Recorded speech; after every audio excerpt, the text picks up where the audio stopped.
Welcome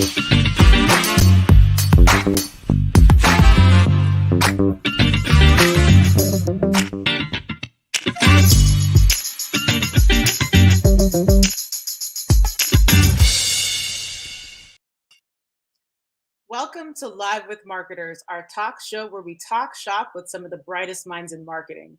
I'm Ty Heath, director at our LinkedIn B2B Institute think tank, and we are in for a treat today. We are talking about the scientific laws of growth in marketing. And I'm joined by my work family, my brothers from another mother, Peter Weinberg and John Lombardo. And we'll bring them in just a moment. But first, we want to do some housekeeping items to make sure you're all set up for success today. So first and foremost, we will make sure that this is available after the broadcast. So don't feel like you have to take all the notes furiously. We will be doing live Q&A at the end. So make sure to keep your questions and comments rolling into the chat as well, as we will be addressing those at the end as well. And as you're following along on social media, feel free to use hashtag Live with Marketers on LinkedIn or Twitter. And then finally, we want to know how we did. If you feel that we delivered value for you, make sure to take the survey and let us know how we can continue to improve. So with that, let's not wait any longer. Let's actually start the show and bring in my friends, John Lombardo and Peter Weinberg. Hey, guys. Woo! Yay, the family's back together. Family, yes. Okay, so you know we have a tradition here that we always do this because we want the audience to get to know us all a little bit better, and we also want to get to know the audience as well. So, question for today, in the spirit of growth and building and these laws of growth, is what skill would you like to develop? Or what is something that you'd like to learn more about? And audience, feel free to chime in on this topic in the chat. We definitely want to know what you think as well and what you're learning. So I'll get started just to warm things up. And John, I think you'll be pretty excited about this one. I have started learning about crypto and blockchain a couple of years ago, but now I'm really serious. I'm like, this is a thing. We need to understand it. So I've been doing a little bit more learning about it these days. Welcome, Ty. Welcome. Huddle. Now there's two of you. Now I have to hear about cryptocurrency from both of you instead of just from John. I'm really looking forward to this. This is a great development. Good. This is good. Market penetration. I love it. See, it's growing. It's growing. So, John, why don't we go to you next? What's something that you're wanting to learn more about or skill that you want to build? I've been spending a lot of time reading about a very nerdy topic, but it is just how to properly measure brand awareness, but specifically what would be called mental availability. We're going to talk a little bit about it today. Really, it's how to basically measure, how much brands are linked to certain buying situations. But it's called mental availability. It's super interesting, and it's where I'm spending a lot of my time at home these days. Making that contribution. Thank you, John. The marketing world is like, yes. Well, yeah. And so we'll talk about that a little bit more as well. So, Peter, anything you're wanting to learn more about? Any skills you're investing in? I mean, first of all, Ty, just such a boring answer from John. I mean, it's just so embarrassing for us. Like, we're trying to seem cool on the chat, and we're cool and interesting people. And then John's out here talking about learning surveys. I was trying to be nice. It was nice, Ty, but that's what you do. I'm going to take a different approach. A skill I'm really interested in is I'd like to try to become a fashion influencer. So I've been learning more about that. Seems like a good lifestyle. My nephew recently gave me one of these snap bracelets, which both changes color and can be effortlessly snapped onto your wrist. So those will be available for a small fee on my personal website after this call. But that's really something I'm looking to get deeper into over the coming months. I haven't seen those in a long time. Wow. They're coming back, Ty. This is coming back. Peter, do you want to give everybody a link to your website, totallyirrelevantcontent.com? Yeah. Totally irrelevant snapbraceletcontent.com. Yeah. Definitely should go there. Definitely. How do you pay? Do you accept cryptocurrency? Yeah, I'm accepting all forms of crypto. Sorry, I'm only accepting Bitcoin because I'm a Bitcoin. No. Nobody would ever pay in Bitcoin. You're only accepting Dogecoin. Oh, Dogecoin. sorry, only Yeah. Dogecoin. So, God, it's so hard to keep before up we with these. continue, just saying we're not sharing financial information. We're not advising anyone. Disclaimer. Good job, Ty. I'm sure that'll tide us over. Check that box. Okay, well, we'll bring you two back in just a moment. So, and folks, let us know again, what are you wanting to build? What do you want to grow? And we'll be sure to talk with you in the chat in just a moment. So why don't we get into the content? So we'll see you both back in just a moment. Bye, Ty. Bye. All right, so to kick off our 3 scientific laws of growth, before we dive into that, I want to share with you our contrarian matrix that underpins a lot of the work that we do within the B2B Institute. So let's actually break this down right now. So you have consensus and you have contrarian, with the crowd and against the crowd, and you have right and wrong. So as we know, there's never any advantage to being wrong, because whether you're contrarian or consensus, being wrong doesn't matter because you're wrong. When you're consensus and right, the advantage gets competed away. So simply put, what you want to do is what no one else is doing and be right about it. The most valuable ideas are contrarian ideas, and that's what we want to bring you today. So with that, let's give you some background on where these laws of growth actually came from and start with a quick story. So everyone knows that there are laws of physics that govern gravity. And everyone is familiar with the legend of a young Isaac Newton sitting under an apple tree. An apple fell on his head. And, well, there's no evidence the fruit actually landed on his head. But in the story, the observation caused Newton to ponder why apples always fall straight to the ground. And that's what had him eventually develop his law of universal gravitation. So just like Isaac Newton uncovered the laws of gravity, the Ehrenberg Bass Institute uncovers the laws of growth in marketing. In fact, the Institute is partially named after the founder of one of the cornerstone laws of marketing, the Bass diffusion model. Look it up, folks, look it up. So with all of that said, even though there are scientifically proven laws of marketing that we're going to reveal today, most marketers aren't following these laws. This is why we see on the slide here that 80% of CEOs are not impressed with their CMOs, and CMOs have the lowest average tenure in the C-suite at 4.1 years. We marketers know that there's a ton of value that we provide. So let's actually change this story. And so without further delay, let's discuss the scientific laws of growth in B2B marketing. We'll be talking about, I'll be kicking us off with the 95-5 law, and then we'll talk about the mental availability law, and then final, the double jeopardy law. So with that, let's go right into the first one, the 95-5 law. So there's a myth, and that myth in marketing is that you don't need to target future buyers. This is wrong. And it shows in that 96% of B2B marketers run in-market campaigns and expect results in 2 weeks. But in reality, the 95-5 law states that 95% of buyers are out of market for goods and services in any given buying period. And as we can see here, this is especially true in B2B, considering the long periods of time between purchases. You can see our data showing that 75% of companies buy computers every 4 years. 80% of companies change principal banks every 5 years, and 90% of consumers buy new cars once every 10 years.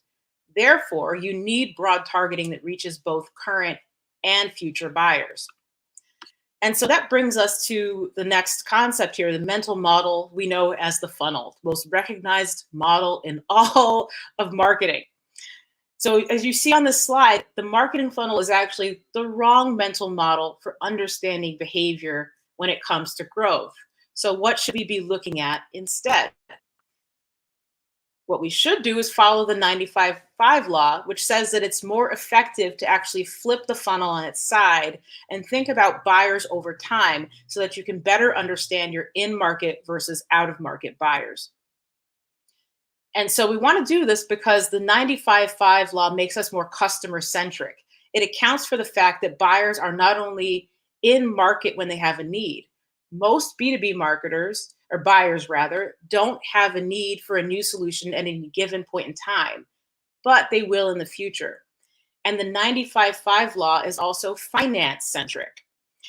It's a heuristic signaling that most buyers are outmarketed at any given time, which explains why future cash flows are so critical in the valuation of a company. So, in fact, here looking at this slide, most companies are valued 25% based on their current cash flows and 75% based on the future cash flows. And so, what this means is that we need to take on different marketing tactics. In market buyers are very different from out market buyers. That's why you need two very different types of marketing. What do these types of marketing look like? Well, let's think about it in terms of creative distribution and measurement. In market creative should be rational, out market creative should be emotional. In market creative needs to be more narrowly targeted to the set of customers that are looking to buy right now. Out market creative needs to be more broadly targeted since future buyers may not be in a buying role yet. And then in market measurement needs to be with sales metrics like revenue per lead and ROI. And out market needs to be measured with fame metrics like recall and salience. So that gives you a sense of how we should be investing. Now, let me show you an example here. Let's use Salesforce, one of our favorites, as a best-in-class example in B2B. Looking at this slide, most B2B advertising, as we know, looks like the example on the left, communicating a company's expertise. In this case, Salesforce is signaling their expertise in sales forecasting. However, this type of messaging only resonates with in-market buyers. Out-market buyers or your future buyers need messaging that creates situational awareness for your brand. And so Salesforce, as we can see, is doing this with their famous Astro Raccoon Boy character here. And in this ad, they're uniting buyers and sellers, which easily explains their value proposition to out-market buyers. So we've covered a lot of ground here. And now I want to bring back Peter and John, and let's talk about what's going on in the chat a little bit here. So we have a comment from Clarine. She says, I'm learning how to make more social media graphics that pop. I'm always interested in learning more about how to connect the importance of LinkedIn personal profiles for entrepreneurs, organically filling their sales funnels. And so thank you so much, Clarine, for your comment here. Appreciate you. Okay. And so, guys, there's a lot of goodness to be taken out of these laws of growth today. We've covered the 95-5 law. Peter, we want to connect this now to the mental availability law. So why don't we turn it over to you and let's talk a little bit more about mental availability. Yes, I would be happy to, Ty. I also just noticed I'm coincidentally wearing this bracelet. I must have procured it on my personal fashion website, so I'll just take that off. Yes, delighted to talk to you today about mental availability, a super duper interesting concept. But first, we're going to bust another myth. And the myth now is that brands don't need brand awareness or that they can grow without it. According to our research, as you can see here, only 16% of B2B marketers list brand awareness as a top marketing objective. And I would say, like in my experience, a lot of B2B marketers think they can just kind of like skip over the top of the funnel. So forget about awareness and just jump straight into lead generation at the bottom of the funnel.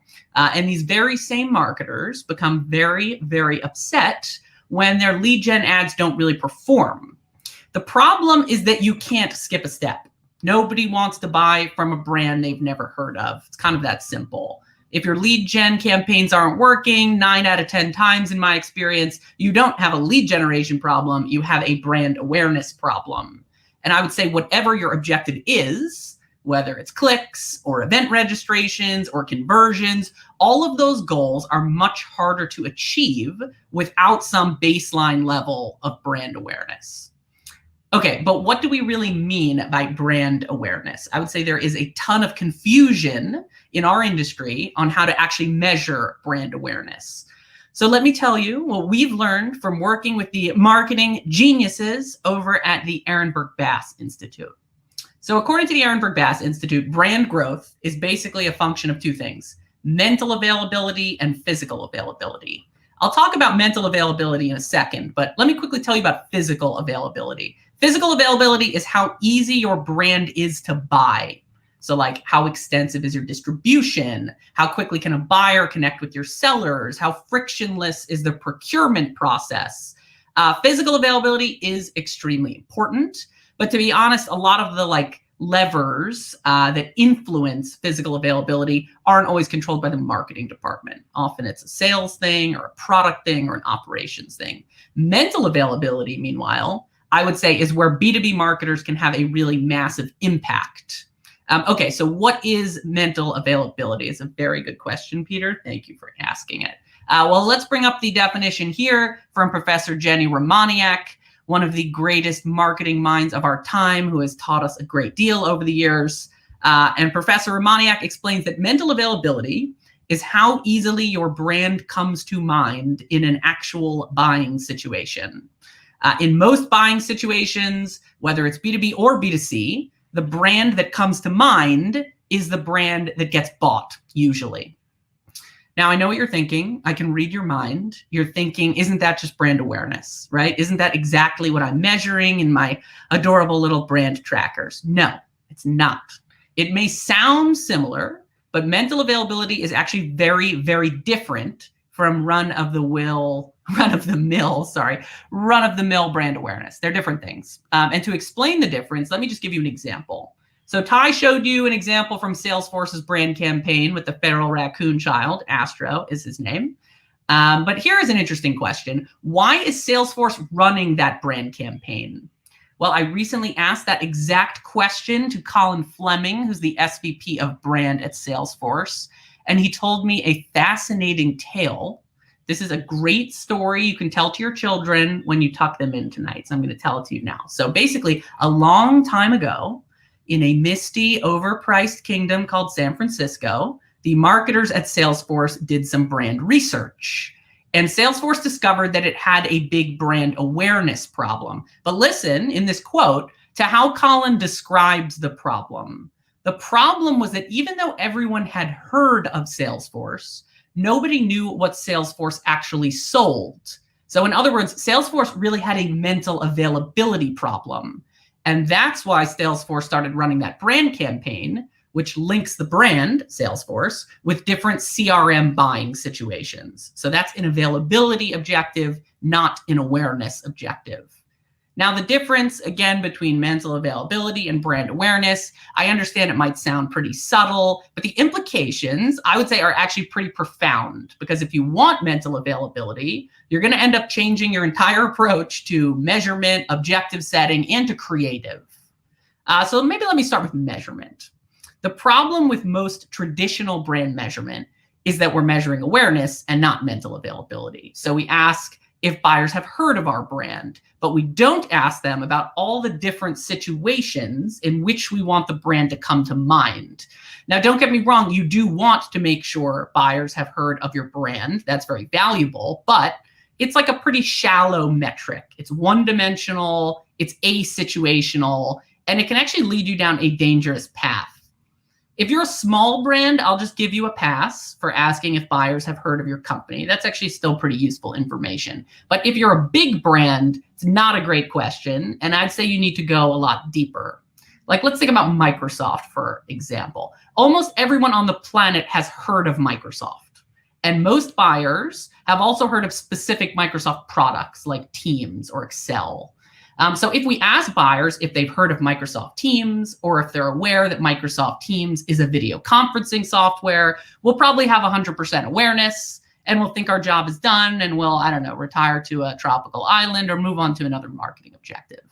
But if we start measuring mental availability, like you can see here, we're really going to ask if Microsoft Teams comes to mind in many different buying situations. And maybe we'll find out, for instance, that although buyers do think of Teams for calling their boss or hosting a webinar, almost nobody uses Teams to call their mom. And that's a very common and very valuable buying situation. I can tell you that from personal experience. So now that we really have a much better sense diagnostically of where our brand is strong and weak, we can adjust our strategy. Like, how might we do that? So for instance, Microsoft might start running advertising that shows customers using Teams to call their mom to strengthen the link between the brand and that buying situation. And we might start measuring the strength of that link over time. This is a really pretty different approach to creative strategy. Most B2B marketers, at least the ones I talk with, are very focused on trying to change perceptions of their brand. So we run creative and we try to measure, did it make us seem more innovative or sexy or cool or whatever we're going for. But according to the Ehrenberg Bass Institute, and this is one of their most contrarian insights, most brands are really perceived exactly the same. And big brands are generally perceived better than small brands. And businesses don't grow by changing the perception of their brand. Businesses grow by increasing the number of buying situations in which the brand comes to mind. So instead of designing creative that targets specific brand attributes, you should really design creative that targets specific buying situations, or what Ehrenberg Bass calls category entry points, which is a whole fascinating emerging topic in the industry. A lot of brand advertising, especially a lot of this like fluffy master brand advertising that you see, it doesn't actually mention what the brand sells. So those ads, they tell you what to think about the brand, but they don't tell you when to think about the brand. And that type of advertising, like it can still drive growth because it increases overall brand awareness, and brand awareness is valuable, but it won't create as much value as advertising that targets specific buying situations. Brand awareness is great, but mental availability, much better. And to increase mental availability, like this example from Microsoft, ultimately, you need situational advertising that is very clearly branded and that reaches every buyer in the category, whether they're in market or out of market, to Ty's point. So you need mental availability, and then you need physical availability. Easy to mind, easy to find. That is the formula for growth in B2B. And I think that's it for the law of mental availability. So now we'll bring back, I don't know, Ty and John, just Ty, all of them. Everyone's home. Hi, guys. All of the family. So yes, easy to mind, easy to find. So I'm actually wondering what the audience, now that they've heard a little bit about mental availability, what is it that you want to improve? Because it looks like investing in clear branding and situational awareness is what to do. So let's launch a quick poll about where people are sort of wanting to invest their time: branding, situational awareness, or both. Also, I have an update for you, Peter, on your sparkly snap bracelets. Oh, yeah? That you're starting.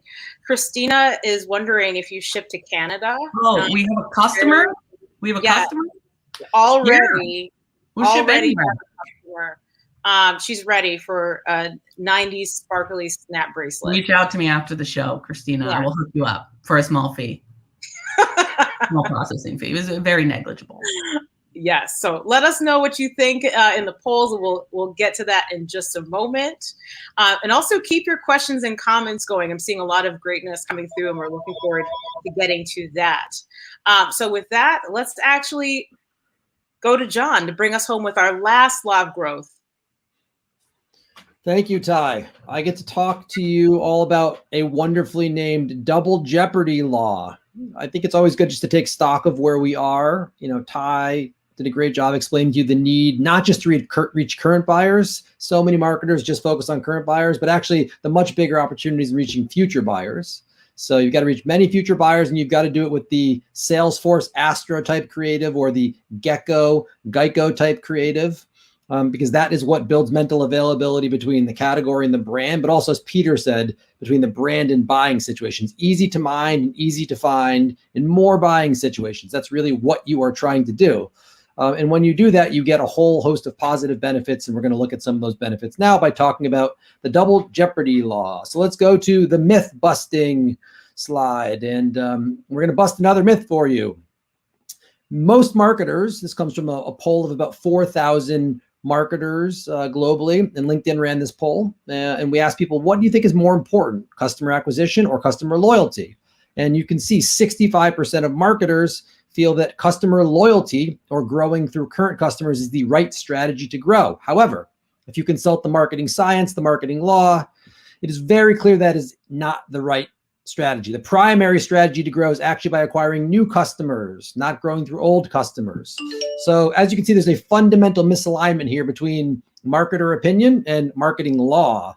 And as the famous song from the 60s said, I fought the law and the law won, right? So if you're a marketer out there, do not fight the law. The law will win, you will lose. So focus more on acquisition, less on loyalty. It's a big mistake we see many, many marketers in B2B especially making. So do not do that. Let's go on to the next slide here. We're going to look at, in my opinion, one of the marketing quotations that rules them all. You know, if you only know one marketing quotation, this is a pretty good one to know. And it comes from the other founder of the Ehrenberg Bass Institute, Andrew Ehrenberg. He's a relatively well-known statistician in the Royal Society. And in all of his research into essentially marketing and advertising, he understood after a long period of time and a lot of research that the single most important metric to track is penetration. And he found the reason that penetration is so important is because penetration literally determines everything else marketers care about. If you have a high penetration, you'll have a high loyalty rate. If you have a high penetration, you'll have high perception. You'll be thought of as innovative. You'll be thought of as smart. You'll be thought of as successful. All these things are a function of penetration. So the key insight here for you is don't think that loyalty drives growth, because that's wrong. Understand that growth drives loyalty and growth drives perception. So that's really the key point we're making here. Focus on penetration. It will drive everything else you need. Let's show you now some data that makes this really clear. As you can see here, this is a list of B2B banks in the UK. And it's very clear from the data that as market penetration decreases, so too does customer loyalty. It's essentially a straight line down, as you can see. And it turns out that this idea that the higher your market penetration, the higher your loyalty, or the lower your penetration, the lower your loyalty, it's true in all sorts of markets. It's true here in B2B banking. It's also true in weird, arcane verticals like aviation fuel sales and concrete supplies and coronary stents. So this is just a generalizable rule. It doesn't matter what market you're in, which country you're in. Higher penetration gives you higher loyalty, lower penetration gives you lower loyalty, which leads me into the question you're probably asking yourself. You're saying, why is this called the Double Jeopardy Law? And I'm glad you asked that question. I'm glad I asked that question, and I'm now going to tell you the answer. And it's called the Double Jeopardy Law because smaller companies, they suffer from what's called double jeopardy. One, they have less customers, and two, they have less loyalty. So they're doubly at risk. So in particular, if you work at a small company, it's absolutely essential you focus your marketing efforts on customer acquisition, on focusing on those future buyers. It is important that you do not focus on customer loyalty or CRM programs. You already have those customers. They're not going to spend much more with you. It's a waste of your time, a waste of your money. And smaller companies literally just cannot make mistakes like this. They will go out of business. So focus on customer acquisition, especially if you are a smaller company. If we can go to the next bit here. We'll show you another way that this plays out. We just talked about banking and aviation and coronary stents and concrete supplies. Well, even in the B2C world, of course, this is true. It's a law, which means it has to be generalizable, true in different markets for different companies. And you can see here, actually, very interestingly, if we look at the US streaming market, we can see another example where market penetration or the size of your customer base determines brand perception. So look here on the left. You can see Netflix has the biggest market share in the streaming category. Prime, Amazon Prime has the second biggest market share. HBO Max, for example, has, fourth or fifth biggest market share. So now you look at the way that customers or consumers perceive the quality of their programming. And what you can see is the bigger the brand, the better the perception. So Netflix is number one in market share. They're also number one in perception. You can see Amazon Prime, number two in market share, number two in perception, and everybody else is at the bottom. So you can see, again, the big brands, they benefit twice. They have more customers and better perception. The small brands, they're penalized twice. They have less customers and lower perception. So this is really interesting. You see in B2B, you see in B2B and B2C, you see it in streaming, you see it in aviation. Everywhere this idea of double jeopardy is true. If you need any more data to support you, we'll take a look here at some of the stuff we've learned as we've studied more around double jeopardy.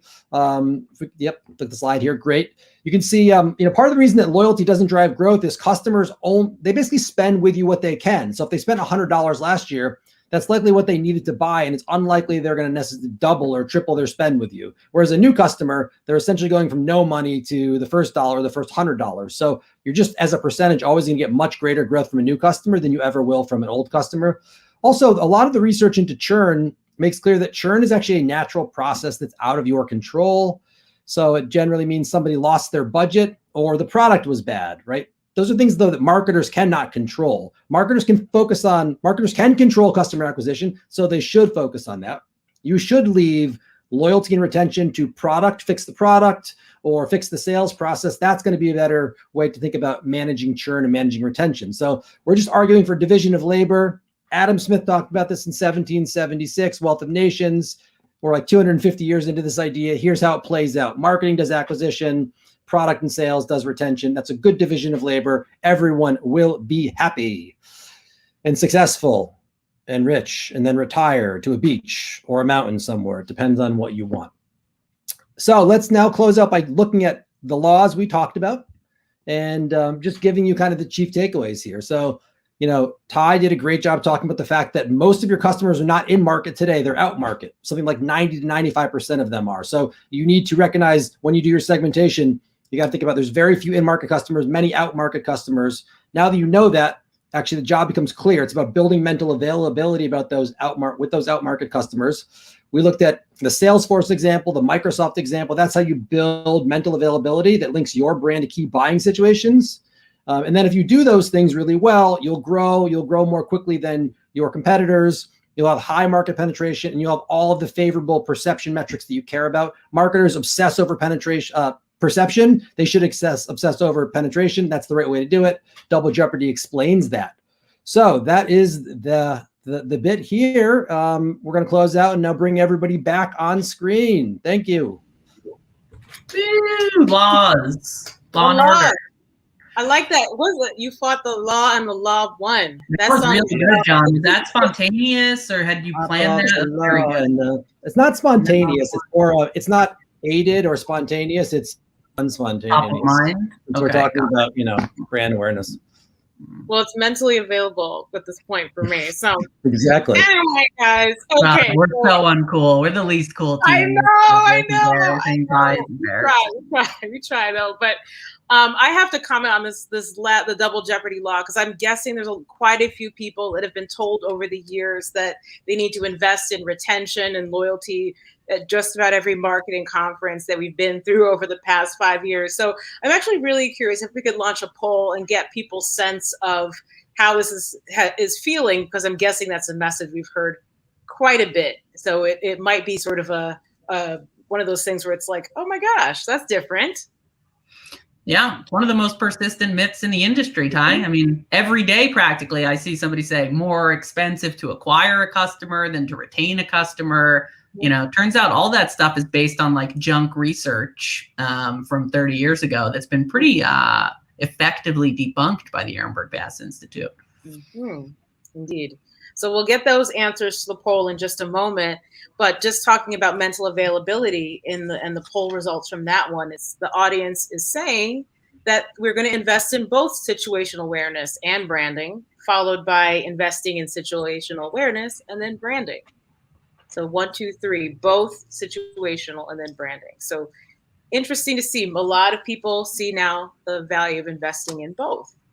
Ty, one quick point on that topic. You don't actually need to choose. You can, for example, say Salesforce and we sell to manufacturers. We're Salesforce, we sell to education clients. We're Salesforce, we sell to governments. So you can basically just switch to the situation or the vertical, but still have your clear Astro branding and your Salesforce cloud. So really you don't choose between the two. You do them together. That will give you maximum effect. Right. You should invest in both. Absolutely.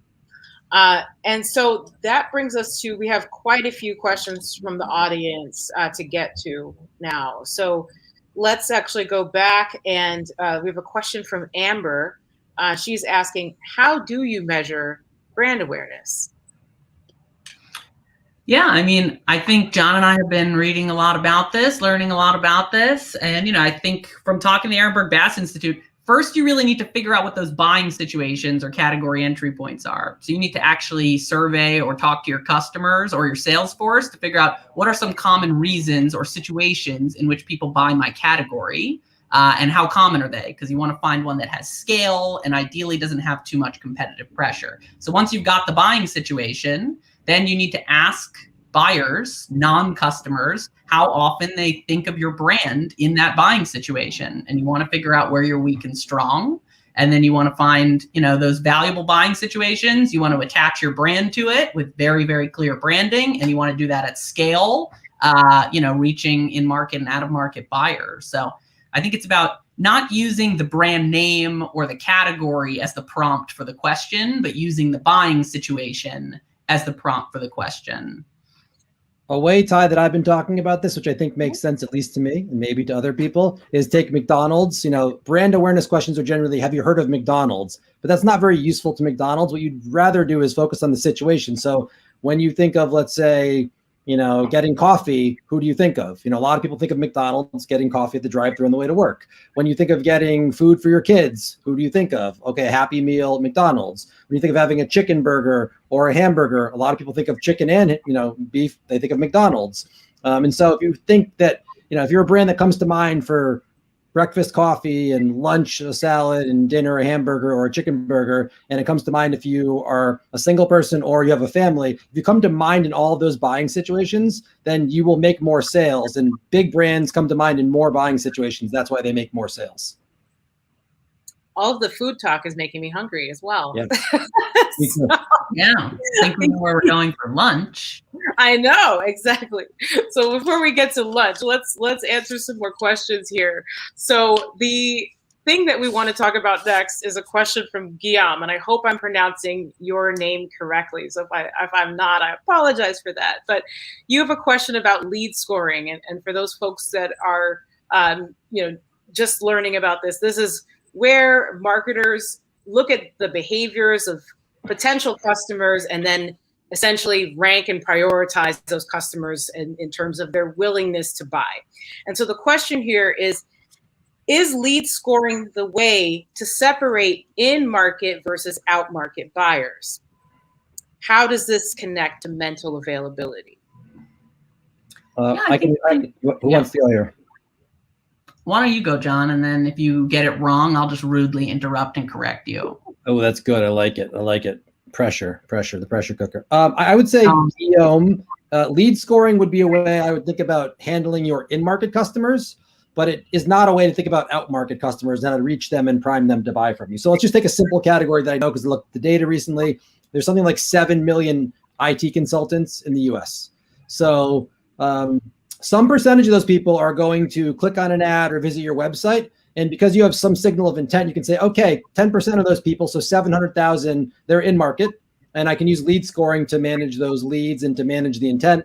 But there's this other 6.3 million people that didn't visit my website, didn't click on an ad. I still want to reach them with advertising, like Astro, for example, that says, hey, I'm Salesforce. I sell something that can help you with your sales efforts, your marketing efforts. And so that's where, you have some people you're trying to close the sale with, the 700,000, but there's the 6.3 million that aren't ready to buy from you today. That's where you're going to try to reach them with the Astro creative to build mental availability, linking Salesforce to lead scoring. So in the future, in a year or in 2 years, people say, hey, I need to buy some sort of technology solution to help with my lead scoring. Who's the first brand to mind? It's going to be Salesforce, and then they'll buy from you. And that's how I would think about, lead scoring on the one hand for in-market, and then let's say Astro for out-market mental availability building.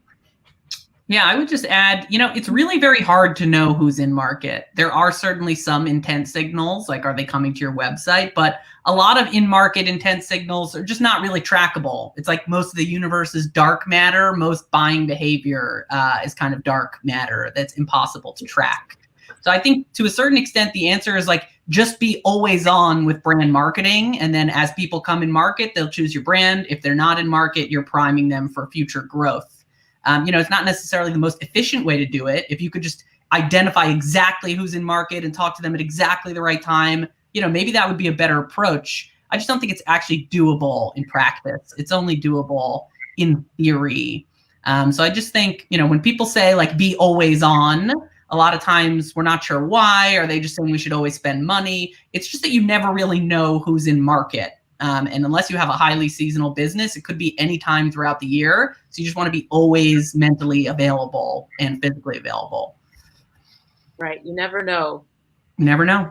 Broadly Sounds targeted. true, Ty. There you go. There's a good related question here, Ty, on the tracking, which I think we could get into as part of this conversation too. Go for it. I mean, I'm just looking at it. Michael's asking about how a reduction in tracking via changes in iOS and Chrome, so this is a question about cookies going away, how that's going to affect the ability to determine who's in market or out of market. And it's going to make it much, much more, Peter already said, or just said, it's really difficult to determine who's in market.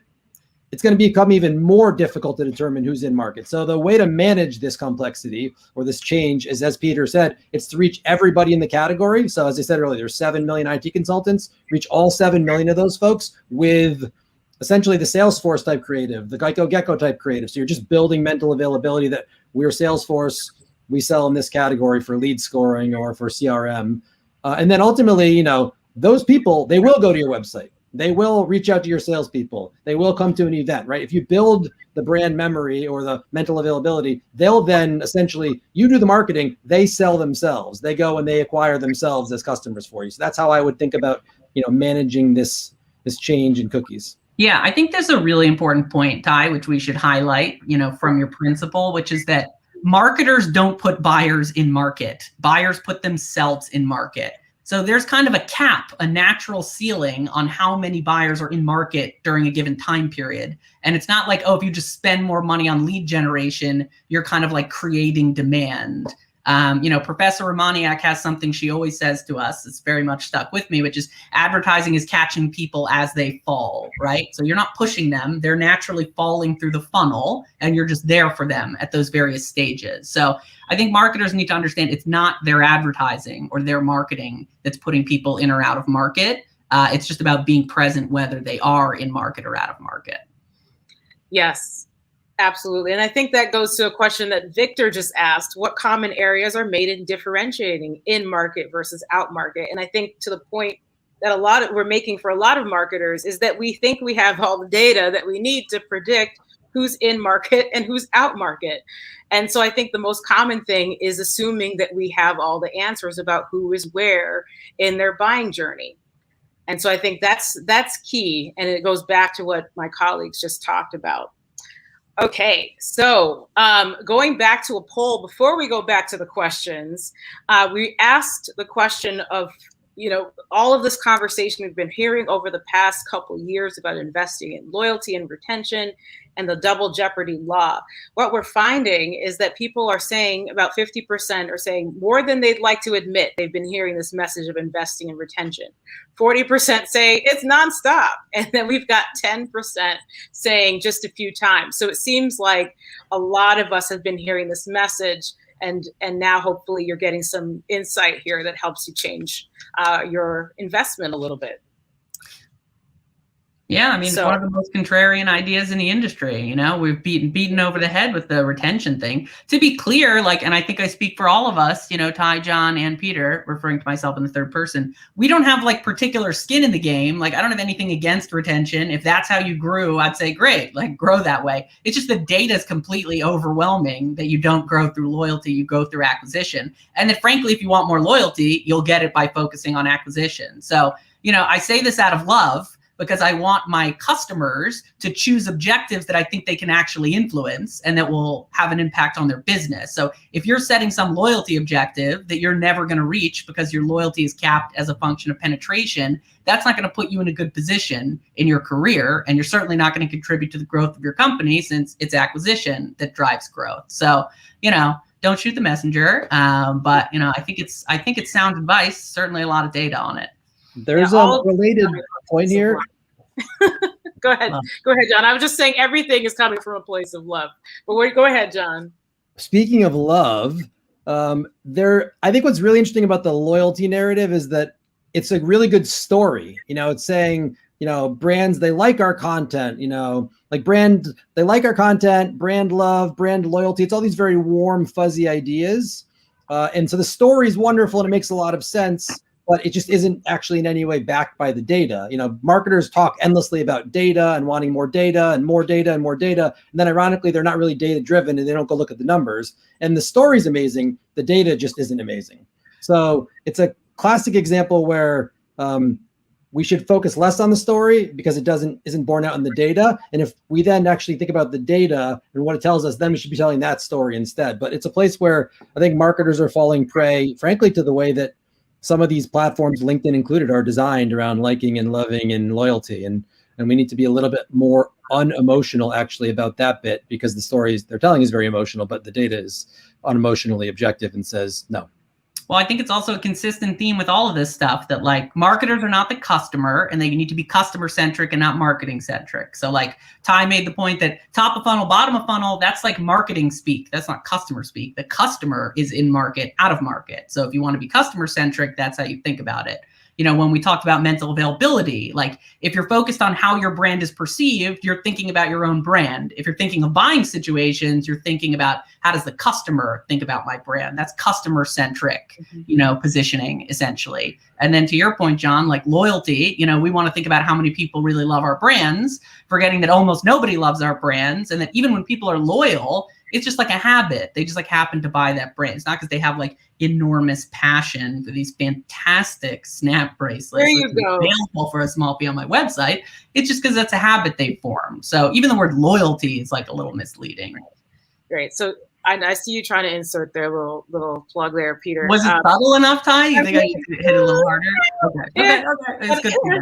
Good feedback. But you know, I think this also goes back to the division of labor conversation as well, with marketing versus customer service, and who is focusing on what, and you know, who's focusing on loyalty and the experience that they're having as they're interacting with the brand. So I hope this also touches on the question that Isaac asked, which is brand availability versus brand loyalty, what's more common? And I think the distinction there is to think about availability and how loyalty, as we just said, is probably somebody else's job to focus on. And as you think about what's more common, as a marketer, thinking about how do you become more available? How do you be available in the situations where people are looking to buy, and how to invest your time more so there? Anything to add on that? I mean, I have a good take for Isaac. Neither awareness nor loyalty are very common. Like that's one of the things about this. You know, every brand in the world has a brand awareness problem. Salesforce is a $200 billion company. It's an enormous company, one of the biggest companies in the world. They have a brand awareness problem, which means absolutely every other company has a brand awareness problem. But I think it's more important just to think of, it's like steps, right? Like you have to actually, people have to know about you before they can possibly buy from you, before they can possibly be loyal to you. So step number one is always awareness. So if you think about like hurdling in the Olympics, you've got to get over the first gate before you get over the second gate. Then you've got to get over the second gate before you get over the third gate. The first gate is always brand awareness. The second gate is still brand awareness. It's just situational awareness. The third gate is the next situational awareness. The fourth gate is the next situational awareness. There's almost never a point where loyalty even enters. It's just the more situational awareness you have, the more gates you get over. Then you get over so many gates at some point that you finish the race first and you win, gold medal. There you go. Great. So to put a nice bow on this, Mahmoud asked the question, so do you think mental availability is about communicating one value or core as key in delivering a message in a creative way? I do think focus is very important. I think if you look at a lot of advertising, it's like people try to jam 1,000 buying situations in the ad, and then you end up remembering none of them. There's good research on this, by the way, that just says the more messages you put in an ad, the less likely it is that any one of them will be recalled. So that's why I would take the time to really do the research and make a hard decision about which buying situation or category entry point is going to create the most financial value for your company. You know, you can't just choose all of them. You'll spread yourself too thin. It's about which ones have scale, don't have that much competitive pressure and are realistically ownable based on our product. And you want to hit that one really hard in your advertising. And then once you've established a very strong link, then maybe you can move on to the next buying situation. But I think if you look at Salesforce advertising, I'm sorry, we seem like paid spokespeople for our Salesforce marketing department, but what a marketing department. All of their ads more or less do feature one buying situation, and they have it very specific, like think of us in manufacturing, think of us if you're in government, think of us if you're in sales. They're trying to say one message in a creative way that cuts through, which is important. But you need some sort of messaging focus, I would say. Right. And if Right. you're a small brand, because I know we have a lot of folks that work at small brands and they always say, hey, I don't have the budget necessarily to go do a big market research study.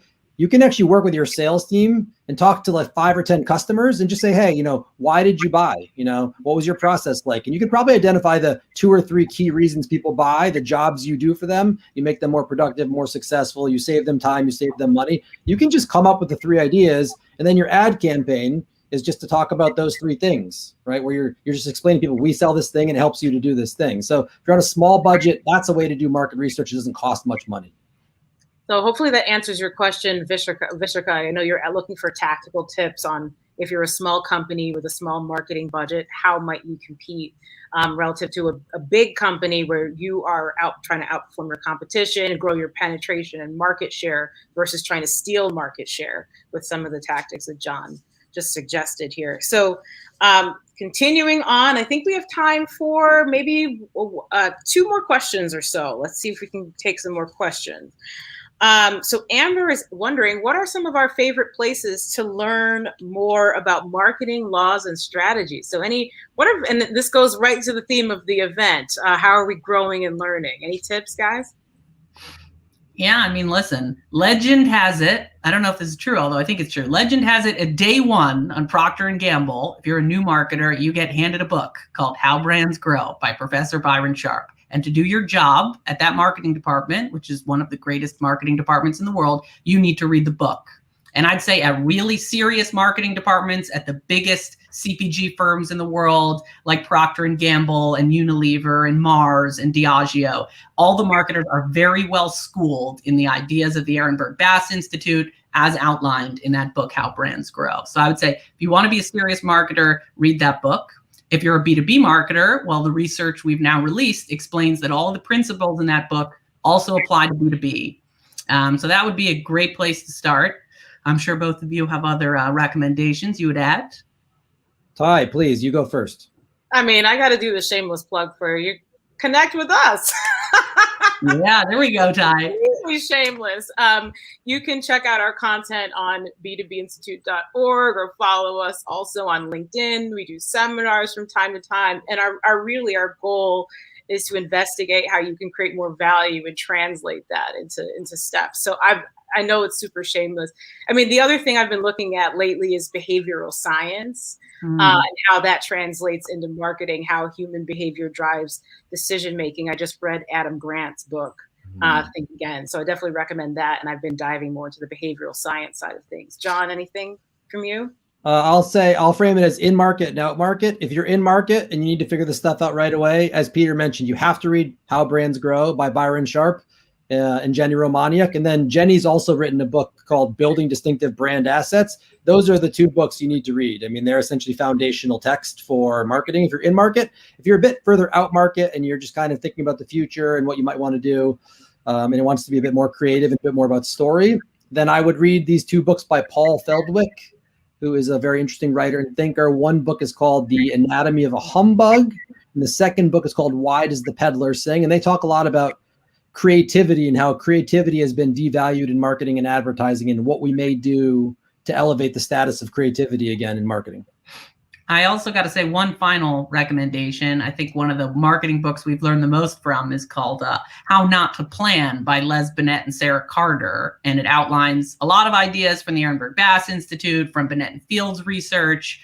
Absolutely killer book and covers a lot of these concepts. So highly, highly recommend. I think I feel a book club coming on. Yeah, we should do that, Ty. Book club. Book of the month, or maybe on our LinkedIn channel. So follow us there. Maybe we'll start doing book of the month there.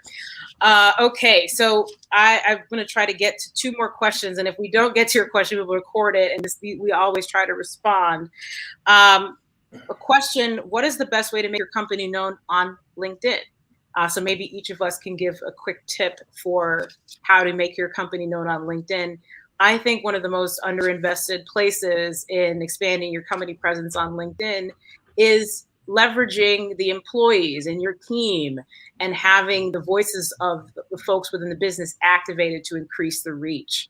So that's one thing I would suggest if you don't have a plan to empower and involve more people, then to take that on. Any other tips? Yeah, I mean, I think that one's great. I think that kind of speaks to the idea of physical availability. Like buyers need to be able to actually connect with your sales force. And a lot of that happens on LinkedIn. So making sure all of your salespeople are on LinkedIn and can be reached out to. So that's physical availability. But then you need to build mental availability. And of course, it will sound self-serving, but I think running paid advertising on LinkedIn to every buyer in the category is a very good investment. It's very hard to size up the universe of a category in B2B. So like if you just want to reach people who buy toothpaste, then you just need people with teeth, which means you don't even need ad targeting. You can just run a massive TV buy, or, essentially any ad you run anywhere will hit a category buyer. In B2B, very few people buy the category. So you do need some ad targeting to make sure you're only reaching category buyers. And I think LinkedIn is uniquely able to put your brand in front of category buyers. And I think the benefit of paid media is that it's predictable reach. There's a lot of things you can do to get reach, and you should do all of them, like having your employees post, PR, etc. But the only one that you can guarantee you'll get reach, is when you pay for it with advertising. So let's say that's my answer. John, anything you would add? Yeah, I can try to tie it together and even get to a final question. I mean, I think great brand building, great growth comes from great creative and great media. So the creative, I think you got to literally go either through your sales team or through market research. If you're a small company, go talk to your sales team and say, hey, I want to talk to some customers and figure out the customer entry points. If you're a bigger company, commission a market research firm to develop a survey which asks about like when you buy, why you buy, who you're with when you buy it. But either case, you want to basically figure out like why people buy your product, and then you want to just literally design that into your creative. So that's great creative that speaks to the category entry points or the buyer needs. That's your creative. You got to pair that with great media. And great media is something like LinkedIn, where it takes over the entire screen and it reaches everybody in the category. And in general, whenever you're thinking about media, you should really use reach as the way to decide between two options. So if you're saying, hey, should I partner with this company or that company? Who has bigger reach? Hey, should I run to just one segment or two segments? What has bigger reach? So reach is kind of the fundamental. We're reach maximalists. Everything is about reach. And so develop great creative, make sure it reaches everybody. And just to make sure we hit this question here on kind of, how to find the category entry points. Again, small company, work with your sales team to talk to the customers you have, the small group of customers you have. Big companies, commission market research. You can even do it with someone like Ehrenberg Bass or elsewhere. And then the final bit, I just want to say, Victor did ask, any relevance to the phrase, the riches are in the niches. And no, there are no riches in niches. Niches are small things. Small things don't make a lot of money. That's why they're small. So focus on big things that do make a lot of money. Sick burn, John. Sick burn. Well done. Wrapping us up there. And so, Karina, that was for you. Victor, that was for you.